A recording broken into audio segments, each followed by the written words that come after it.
All right, Ben, man, thank you for being on the podcast. Happy to have you on. Absolutely. Glad to be here. Awesome. Well, I guess let's jump right in. Give kind of the listeners a little bit about what you do and where you are, and then we'll start to unpack some stuff. Well, physically, I'm in Calabasas, California. I'm an investor that's looking to invest across the United States, in most of the states. I've been in real estate investments for about 30 years now. Specifically started out with residential, and for the last 20 years been focusing on commercial, industrial, retail, mostly triple net properties. If anybody wants to get a hold of me, you can go to moneymanagement.today. You can look me up on any of my social links, and we can definitely connect. Um, my full name is Ben Soifer. I'm originally from Ukraine. I was raised a little bit in Israel for about 14 years. Got it. Spent, the majority of my childhood there, and been in this country now for 36 years. So Very cool. yeah, yeah, Awesome. specifically in LA. Yeah. Yeah, no, that's awesome. I mean, that's LA is not a bad place to be from a climate perspective and all that fun stuff. So I guess let's jump into kind of the real estate side, and then we can kind of dig into money management and all of that. But I guess coming from the Ukraine and Israel, how did you kind of get into real estate? I'm always interested in like people's like origin stories. So, to me, to be able to achieve financial freedom was out of a need. I grew up uh, not in the conditions that I'm living at now, not in Yeah. the conditions that I've raised my family and three kids, thank God. And that was out of a drive to really make it and to be able to have whatever it is that you would like to, because we all have different goals. Whatever it is that I need, which I had to figure out, obviously, in my young adulthood. And luckily for me, I was able to. And luckily for me, I stumbled upon real estate and finance just because I'm a stable type of a guy that doesn't mind to do the hard work long term. And that's what real estate is. It's slow, but it happens, Yeah. and you just got to be in it. And for me, I didn't really like the ups and downs of the stock market and potentially other types of investments. Of course, we all kind of get into the stock market and bond investing through our different retirement accounts, but real estate and specifically through self-directed IRAs, you're able to really manage your own wealth, and that's kind of what allowed me to see the vehicle that I can help others with achieve financial freedom. And so your first foray into real estate was in single family. So did you Yeah. start investing and did you have a W-2 job and you started investing or did you kind of jump into like brokerage or how did that all start? So I jumped in cold turkey on my last semester at undergraduate school in real estate and finance. I got my real estate license in April of 1996. And by that June, summertime, I pretty much had $7,000 saved. I've been living on my own for about 4 or 5 years.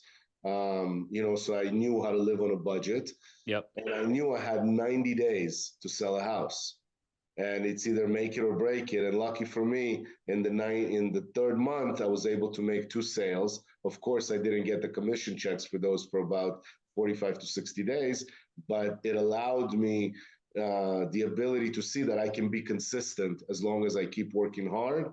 And I liked the space that I was in, so I was doing it 7 days a week, 12 hours a day for the first 2 years. A lot of hard work. And then so I guess it sounds like you put in the effort to kind of start your real estate journey in kind of the active way, right? You're a real estate agent. At what point did you start to shift your focus and mindset into, putting your money to work for you and, investing and how did that start? It's funny because I actually purchased my first home before I received my real estate license. I Okay. bought my first home at the age of 21. I got my license at 23. And the way I got the deal is through a landlord of mine that told me, hey, I have a rental with tenants in it. Would you like to purchase the house?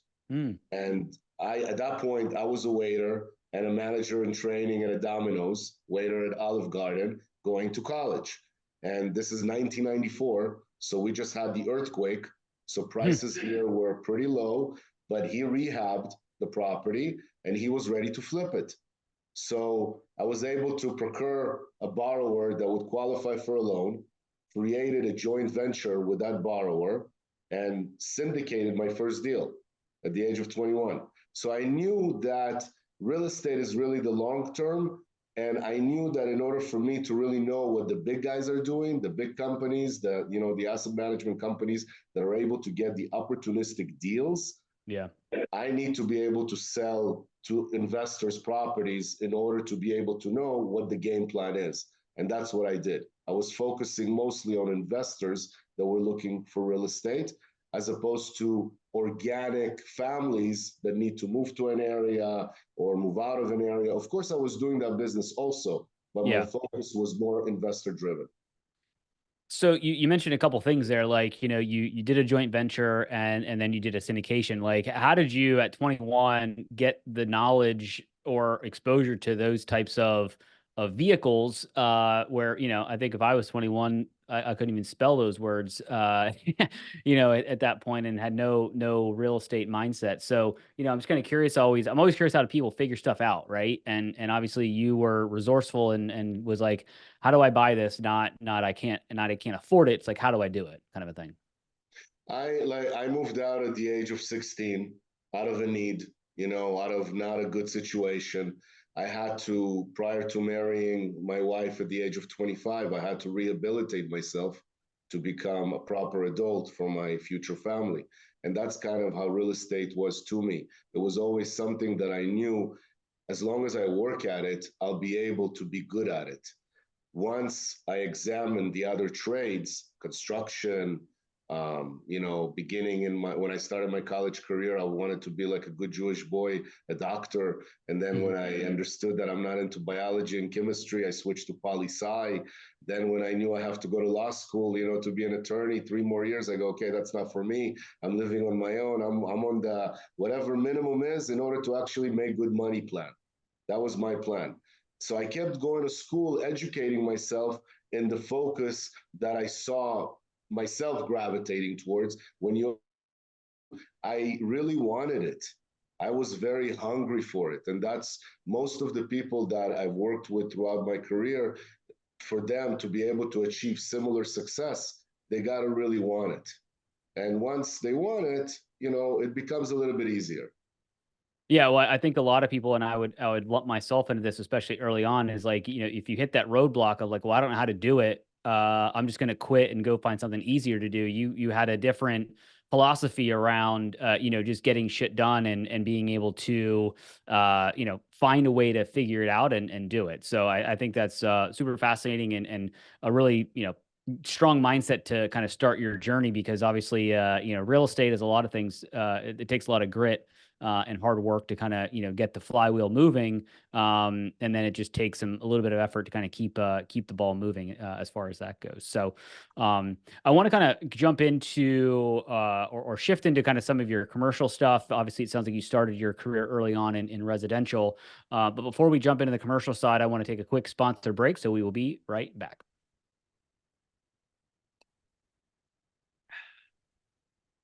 All right.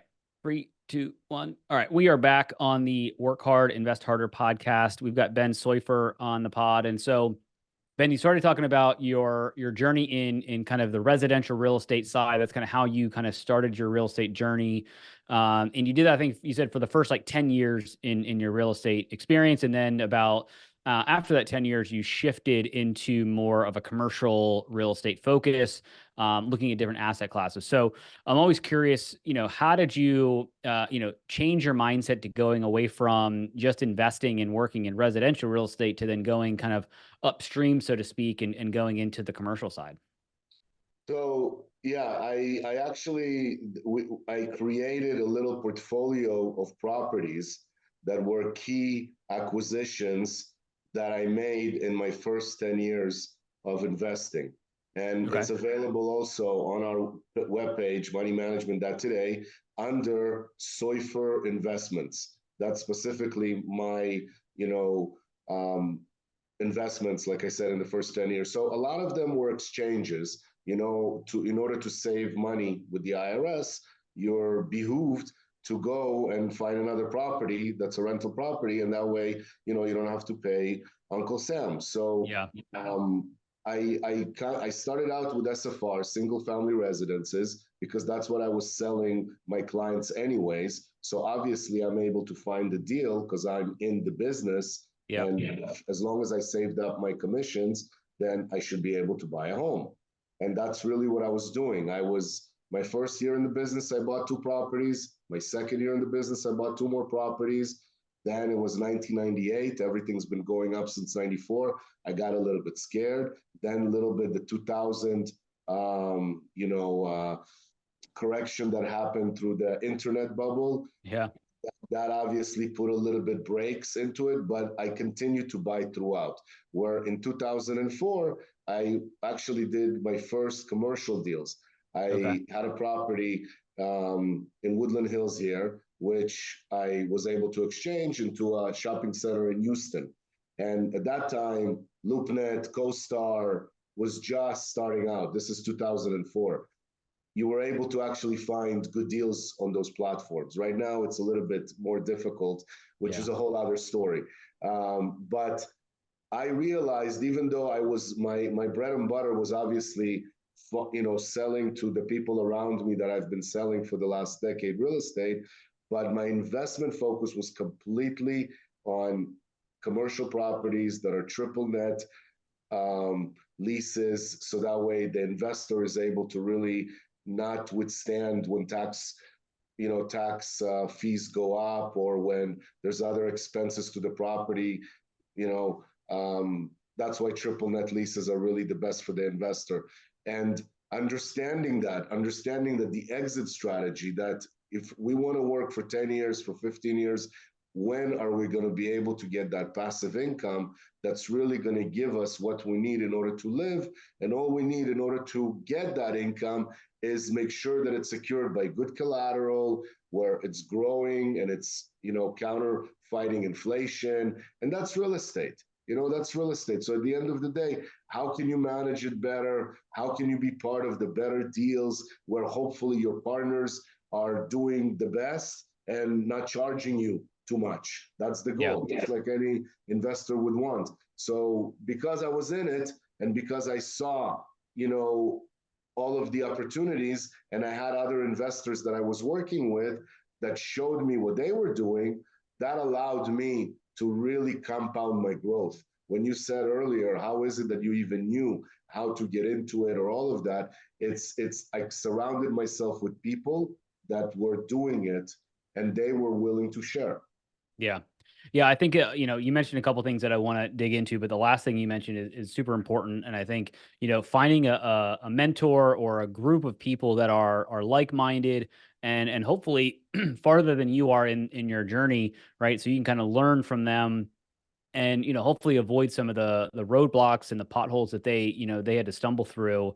Will help you on your journey a lot faster. I completely agree that finding yourself a group or a tribe of people is super important, especially as you're venturing into something that maybe you're not exposed to normally, or anything like that. When I started my real estate journey, I had no idea what I was getting myself into, but you start to find people that are doing things that you want to do, and you start to just ask them questions, and some people will be more forthcoming with information than others. And so you just start to gravitate towards people that are doing some cool stuff, and you start to work with them. I think that's massively important. I want, kind of unpack your first deal a little bit. You said you had a commercial deal in 2004 and you did an exchange, and I'm assuming that's a 1031 exchange, if I'm Yeah. correct, Yeah. which essentially allows you to kick your tax burden down the road by flipping Right. that into another similar property. But you Right. bought that one in this other one in Houston. So, you're living in California. How did you find a deal in Houston and then, feel comfortable enough to invest in that deal? It's a great question, and that's the big hiccup that a lot of investors have. I wrote a book with my daughter a few years ago, and we're actually just starting out promoting it. It's called A Manual for the ultimate real estate investor. It's Nice. available on Amazon. It's got great reviews. It's not a long read. It's roughly 90 pages in big font. I wanted to make sure that everybody kind of sees that, how you're able to dissect real estate into different chapters, and then what will you need in order to be successful in every chapter. And that's what the book really covers. That's why I called it a manual, and I even wrote it with a glossary because, again, it's really for brokers that want to focus on being investors. It's really on professionals like accountants, like attorneys, like mortgage brokers that would like to get some passive income through commercial real estate, industrial real estate. And yes, they know the properties around them. If you live in LA, it's easy to look at properties in LA. You live in Austin, it's easier for you to look at San Antonio, it may be Houston, you're familiar with Texas. Yep. But my wife's family is actually from Dallas. So I started traveling to Dallas back in 2000 after we got married. And myself, obviously being from Ukraine, then Israel, then other places in the United States, I wasn't afraid to venture and to look at other areas. I understood that, obviously studying, economics and undergraduate, it's just all different metropolitan areas that the economic factors are all different. So do you want to own real estate just, within 30 minutes of driving? Or are you open to potentially flying to see your real estate maybe once a year or maybe once every 5 years? Because the property in Houston, I'll be honest with you, have owned it since, again, January of 2005. I've been there to see the property only because I felt like seeing it no more than 4 times throughout this whole time. Because I have a phenomenal management company. And again, you just don't need to. It's go ahead, Justin. Yeah, no, I think it's interesting. Depending on the blog you listen or you read or the podcast you listen to, you'll get advice that invest in within a 90-minute radius of your house, right? Invest in your backyard. That's where you should start. And some investors only invest in their backyard, and then you've got the other people that are all about going where the opportunities are and partnering with people, whether it's real estate agents or brokers or actually partnering on deals in markets that are attractive, right? Our first deal that my wife and I bought wasn't out of state, but it was on the opposite side of Pennsylvania. We lived in Philly and we bought a deal in Pittsburgh. So, I wasn't going to see it. I frankly have seen the property now that you bring it up. Since we purchased it, I purchased it sight unseen. My real estate agent saw it, but then I think I've only seen it once, maybe twice. Yeah. And we bought it in 2019. That's kind of scary or kind of weird to think about, right? You've got this asset that I have a great management team, like it sounds like you have, and it's like as long as the money is coming in and they're doing their work to keep the property working and all that, you don't need to be hands-on, right? You don't need to worry about it as much. So, so that's interesting. I haven't actually thought about how many times I've seen that property since you just mentioned that. That's funny. But having a camera system is great, and requiring your management company to do certain things that normally other landlords might not require is also great. Yeah. And overlooking these reports that you receive from them, so they know that you're on top of it and they don't feel like it's a remote control type of a management deal. You want to be an active investor, even if you're in Hawaii and your properties are across the country. It doesn't matter where they are. You should be able to hop on a flight in case you cannot get a hold of whomever for an extended amount of time and take over whatever is happening. That's the idea. And what kind of deal was this one back in Houston? Was it a triple net? And if so, what was it? It's actually located. You can also see it on our investment fund page when you go. I don't, it's the website is moneymanagement.today, but there's a whole bunch of links. And this one is called Passive Income for All. That's what we called the investment fund page. So we have in our portfolio 6 properties, and you could see that property in Houston in the portfolio. It's a grocery anchored shopping center that's roughly 45,000 square feet. The grocery anchor is Foodorama, who's been in that area for many years. We bought it directly from the developer. That's the Okay. way, I mean, I like to get deals that that all of us want to get and we want to keep for a long time. And it also has a dialysis clinic as another subtenant, a whole bunch of services like a Subway, chicken. It's been pretty much operating at almost 100% occupancy for the entire time that I've owned it. That's interesting. And so I've had a few people on recently, probably the last month or so, that have talked about triple net. But for anybody that's new listening, maybe explain high levelly kind of the benefits of triple net as an owner. It's huge. It's really, really huge. And that's the reason that we don't focus on purchasing multifamily properties.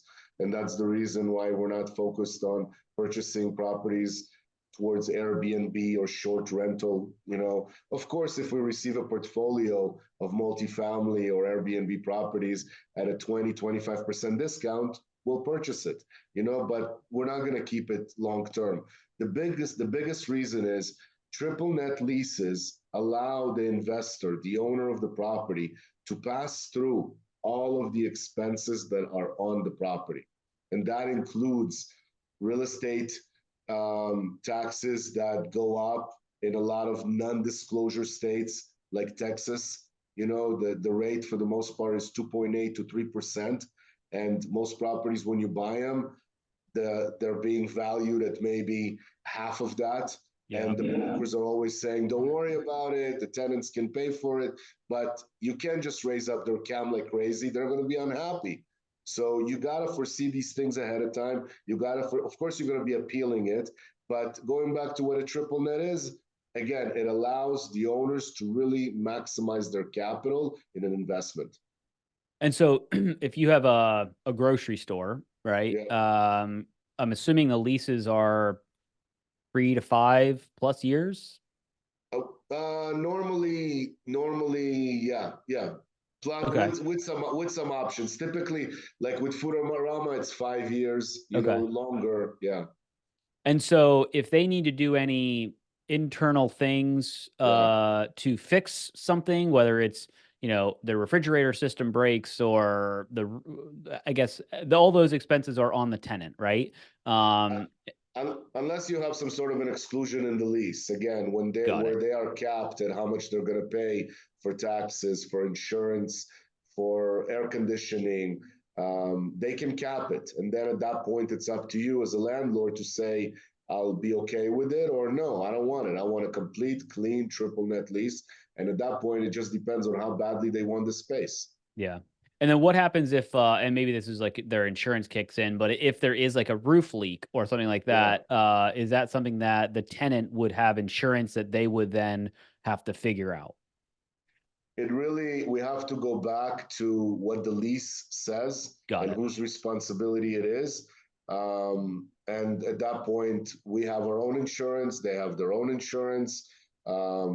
But it's really based on whatever the lease says. That's why in a commercial lease, I prefer to use the standardized form, which is available by the Department of Real Estate. Unfortunately, the majority of professionals don't. Majority of professionals create their own one-sided lease, and Yeah. then it creates more money for the attorneys, and then you have to somehow negotiate this lease to be somehow normal for you for the Yeah. time Got it. as you're there. So again, that's why commercial real estate is so scary, but we can make it simpler as long as the viewers, the investors, whoever's really interested in the space just educates themselves. That's it. You just have to educate yourself with this information. You don't have to learn on your own skin, like you said before. That's it. Yeah. And then I guess the last thing I was curious about is the duration. So if that Foodorama, if they say, "Hey, we're not going to renew our lease," how hard is it to find another anchor tenant like that? I guess it depends on location, but how much of a vacancy rate do you kind of bake into your underwriting to if that does happen where your core tenant, your anchor tenant, leaves? Yeah, you typically don't put more than 5, 6% in your vacancy on your 100% occupied properties. You obviously overlook the budgets every year and you can foresee what's happening and you look at sales. Sales are a big tell on how well they're doing. Lucky for us, that store has been there since its creation and it's been doing well. The economic stability of the very immediate region is strong. It's probably B minus type of an area, tenant profile. Homes around there are maybe around 160, 170,000, Mm. reasonable. So we of course you can at the end of the day for a strong provider of very basic necessities, which is a grocery store, for that to happen, it's typically something within the company, which we're not foreseeing, thank God. And if you do see these types of situations where you have Albertsons being bought out by Ralph's or other ones, that's when it takes potentially time to reoccupy the space. But if the traffic counts on the streets are strong enough, if your the store before was doing decent, then you'll occupy it very fast. Got it. Makes sense. So I'm curious, kind of like ramp up to where we are now, right? So that was, we talked a little bit more detail about that one deal that was, back in 2004. So what Right. are you kind of focused on now, in the real estate space or just the general investing space? I'm always focused in the real estate space as far as investing. That's my core investing focus. Um, of course, as there are opportunities, I look elsewhere, but for the most part, I've learned that in order for you to be able to achieve your goals, you have to really be focused with what it is that you have. And that's really what got me to learn about self-directed IRAs. And, at a time where all my money was invested, I kept saying, well, what else can I do? How can I make my capital work better? And that's where I learned that I can take the money out of stocks and bonds, purchase a property with it, have the income come into the same account that the IRA owns, leave it, set it and forget it, just like they say, and Yep. do much better than I would be doing in the market because I wrote a case study about it. It's on our homepage at Money Management today. It's under, I think that the title for it is What Happens with the Stock Market or something Mm. like that. It's got a graph. But it's a very interesting case study because 18 months later, I called my investment advisor and I said, hey, what would have happened if I didn't take out the positions that I did? Because it was about 18 of them. And how much would the value be? Because when I did it, it was May of 2020. COVID was just happening, and Yeah. the Yeah. stock market was 23,000. And when I did the case study, the stock market was 35,000. And we still did much, much better with real estate. So whoever's interested, read that case study. And I can tell you that constantly, when I say constantly, I mean annually for an investor to look at their capital buckets and what are they collateralized by and how realistic is it for me to receive my distributions based on the budgets that are in line and how realistic is the growth that either my general partner telling me or what I'm seeing myself. That's really, what I'm focused on, what I've been focused on since I pretty much semi-retired in 2013, where I stopped, brokering real estate. And I told my wife, I think we can, pretty much live off of what we have as long as we keep investing, and the real estate obviously will grow because it's real Yeah. estate. And Yeah. Yeah, no, I think it's interesting that, and you mentioned that kind of off camera about, the retiring and figuring out that you can, you know, become an investor, right? As opposed to being an employee or an entrepreneur or whatever the case is. You can keep your money moving and, hopefully growing and moving and growing to a point that you don't have to actively work to generate income. You can just live off of the passive distributions or income that you have from real estate. So, I think a lot of people, listening to this, are probably in that same boat where they're like, that's the goal is right to get to that, financial freedom, that ability to live off of your investments, and hopefully do it, sooner than, 60, 70 years old, in normal retirement 100%, age. right, Um, right. so I want to dig in a little bit to your money management fund, and kind of understand how you help investors, right? So if somebody's listening to this and they're like, "Hey, I've never heard of triple net lease, and I want to learn more or passively invest with you," do you help investors, passively invest, or how does that work? So I did a little interview with Kevin Harrington from Shark Tank last year, and that's on our investment fund page also. So whoever's Oh, that's interested cool. in, yeah, whoever's interested in some more of those videos, it's on it. We provide over 10% ROI to our investors. That's really the goal. Ever since day one that I've been investing, I always said, as long as I'm getting my 10%, I'm good, because growth will come, and I don't need the numbers that are higher because most of the deals are crappy when you do that. So Yeah, they're from very risky too, right? right, In order to get those numbers, you got to take a little bit more risk.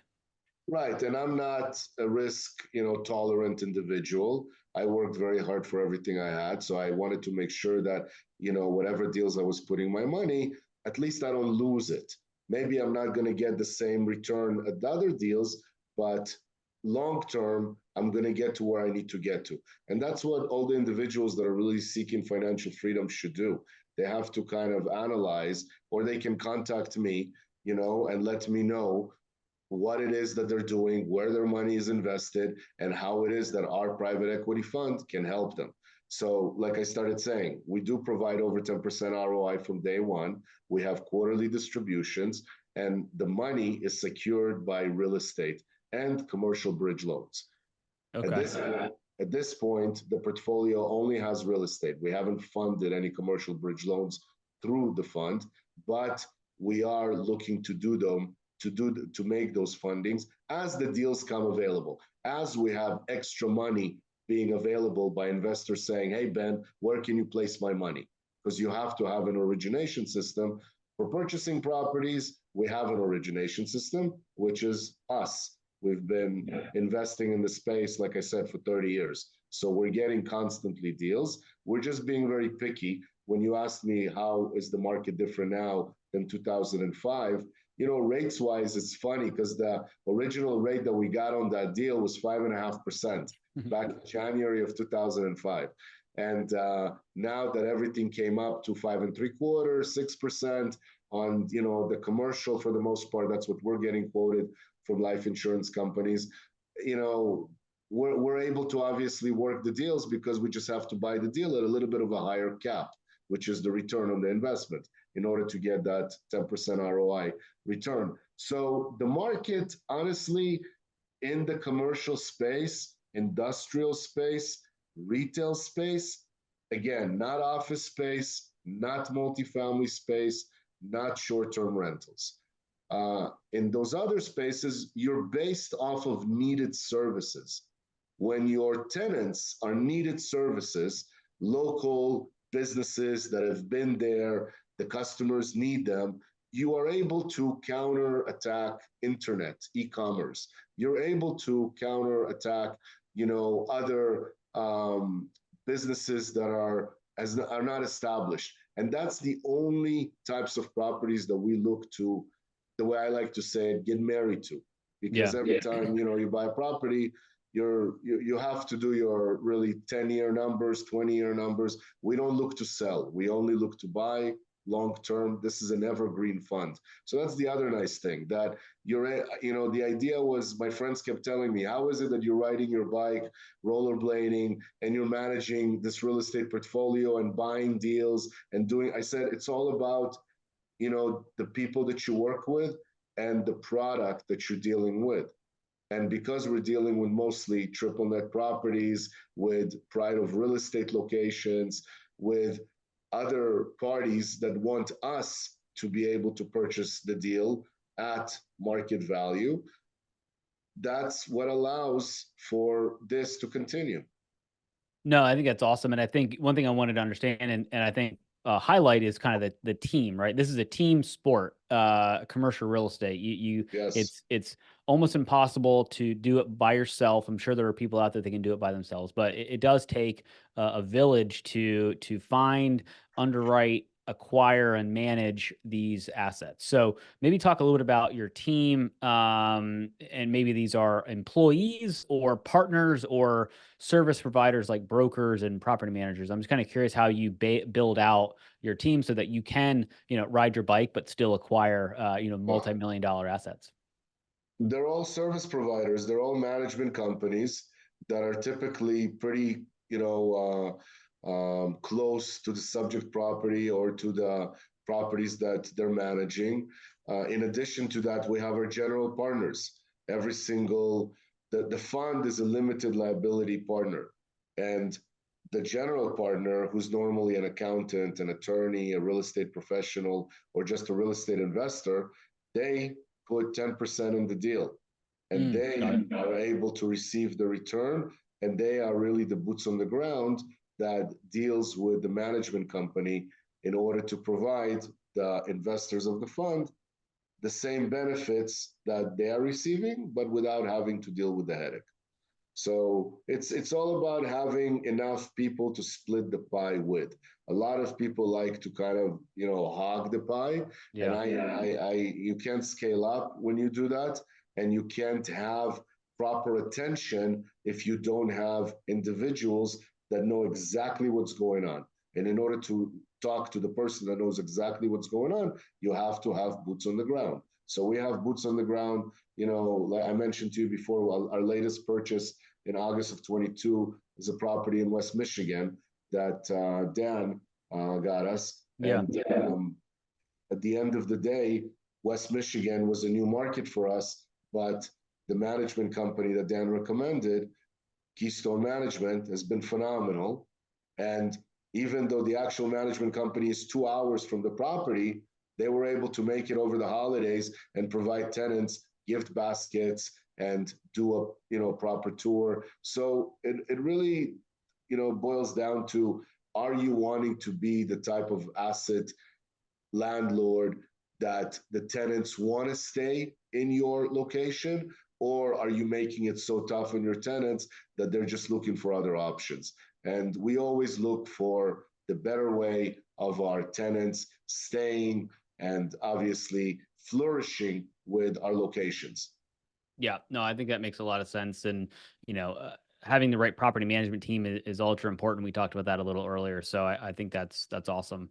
So we're recording this in mid-January of 24. So what is your kind of crystal ball on 24 as far as, are you still in acquisition mode? I'm just kind of curious kind of what you think 24 is going to shape up to be, because depending on who you talk to, it could be doom and gloom or it could be rosy. So I'm just kind of curious your thoughts. Our formula is to be able to acquire whenever that organic deal that we want needs to be sold because of a partnership dissolution or a death in the family and they don't want to own it anymore. And we want to be the buyers for that property that we want, Yeah.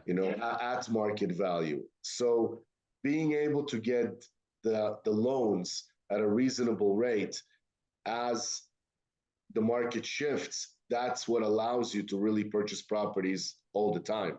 Doesn't matter, what market you're in.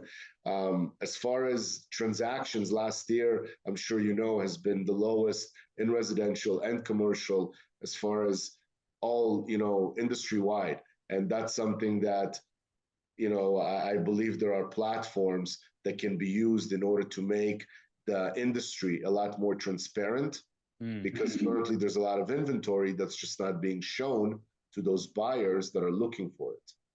So Yeah, it's that definitely still a relationship business, right? You've got to be on the short list for brokers and agents to get those deals before they hit the mass email distribution, right? Because once they've hit that, most often they've already gone through a handful of eyes that haven't purchased it, right? So you're typically gonna, 100%, start 100%. a bidding war. Yeah, So yeah, it's very with interesting. the big companies for the most part keep their inventory as pocket listings for 6 months to 12 months before they actually put it on, you know, platforms that are more open to the investor public.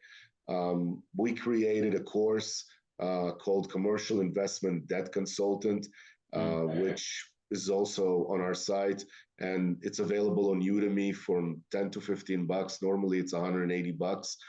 It all goes to a nonprofit, and it really allows the investors, accountants, attorneys, residential agents, um, anybody that really wants to feel like they can understand the commercial industrial space a little bit better. It allows them to get that knowledge in just a 50-minute video. That's all it is. It's a Interesting. 50-minute video. And if you want to get certified, obviously, and do something with it, that's already something else. But that we're working on that transparent platform because we're looking, just like you asked me, deals wise. I believe we would have done more deals if the platforms were available. So coming for the next few years, I believe we will be acquiring a few deals because they come up as it is. And at that point, it's just a matter of you executing on them. We are looking in the large MSAs in the United States in, growing areas, and which there's definitely plenty. The economy overall is doing well, even though we are anticipating obviously a bit of a slowdown. Anytime with election year, nothing really hits the shit, until the 100 years, right? I'm sorry, the 100 day, Yeah. where after, so we're talking April of 2025, where we're gonna get the real news of what our economic, situation is and all that. But overall, when you invest in commercial, industrial, retail, and you're looking at manufacturing as your tenants, you're looking at tenants that are really needed for the community, that's really the safest way to invest because these are businesses that need to be there. They're in that real estate for a reason. And if you're able to acquire that real estate, you're a winner. Yeah, no, I think that makes a lot of sense. I like that kind of necessity type Right, acquisition kind of right, thesis. I think that right. makes a lot of sense. So I want to kind of wrap up here with a three Yeah. pack of questions that I ask every guest on the podcast. So question one is, what's one piece of advice that got you started or helped you on your real estate investing journey? Um, I had a broker that told me that I'm going to make more money buying real estate than selling real estate. Interesting, very interesting. I All right. reminded him that. Yeah, I mentioned it in the book. Yeah, yeah, no, that's interesting. And this may answer the next question too. Yeah. But what is your favorite real estate or business book that you're into right now? And you can say your own book if you want. Um, I I'm actually yeah, we are definitely. I'm gonna say my own book because I've been really focused, like I said, with the course, with the commercial investment debt consultant course, and a lot of information that currently doesn't exist about commercial, industrial, and retail. There's really no certification out there that provides this type of information, and I've really that's what I'm focusing on: how to make the commercial space more palatable to investors nationwide, not so scary, because it's really not that scary as long as you understand it. Yeah. No, I think it makes a lot of sense. And what was the title of the book that you wrote with your daughter? A manual for the ultimate real estate investor. Got it. Very cool. And that's on, you can get it on Amazon and all that. Yeah, you can get it on Amazon. We have the link on our homepage as well. Awesome. For, Awesome. for any of you that are locally in the LA area, we're going to have a book signing at the Grove May 19th. So we welcome you. And then in Thousand Oaks as well. We don't have the date yet, but we'd love to see some fellow investors. Oh, that's awesome. Yeah, this podcast will probably air before May. So so definitely check that out if you're in the LA area. And then the last question is, and you talked about this slightly, but we'll ask it anyway. If you hit your financial freedom number, meaning you live an amazing life just off of the investment passive income that you have, what would you do? Well, you would do what you should be doing as it is, as everybody says, right? Weekly now. If you truly enjoy rollerblading in the beach, you have to somehow implement it into your weekly Right. schedule, even today. Um, you're asking me what I would do? Yeah.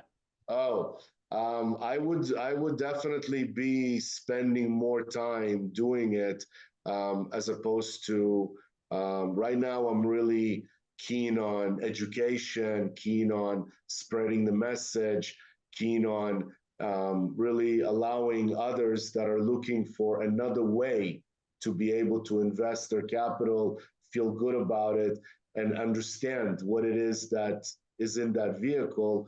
I'm sure that my energy is going to run out at some point.